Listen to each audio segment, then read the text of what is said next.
तो hey guys welcome back to the my channel. इटा हो मोर फर्स्ट ब्लॉग जेनटा कि मुई इटा बाहुड़ा यात्रा उपलक्षे बनावार लगी जाऊछे जेनथरे अछन मोर कुनापा जेनटा कि आजिका गुटी नवा जिनिसटे बनावे जेनटा कि चलुन देखम। तो गाइस मोर कुनापा गाना कहि देछन परा सुनि तो। जय जगन्नाथ। आज दशमी उपलक्षे आम आज कालिया ठाकुर लगी गोटे नुआ रेसिपी प्रभु को देवार लगे प्रसाद हिसाब से आम करवार लगे मनस्थ करूँ जेनटा कि कालिया ठाकुर अति प्रिय आउ श्री वल्लभ प्रसाद से आज मौसी माँ पाखु विदाय नहीं तांकर गंभीर विजय कर लगे से उद्यम लगे आम करुचु।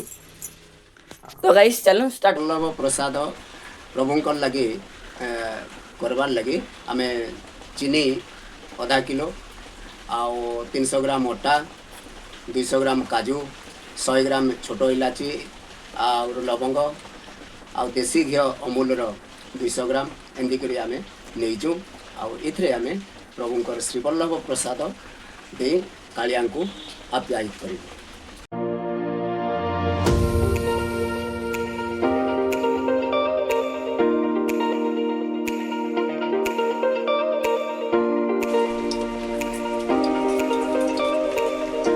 बर्तमान घी गरम हो गला अटा के आम भाजीदमा आउ घी अमूल घी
वर्तमान आम श्री वल्लभ प्रसाद रेडी होगला प्रभु को भी प्रसाद दे दिया वर्तमान आमर भक्त मानकर पाली।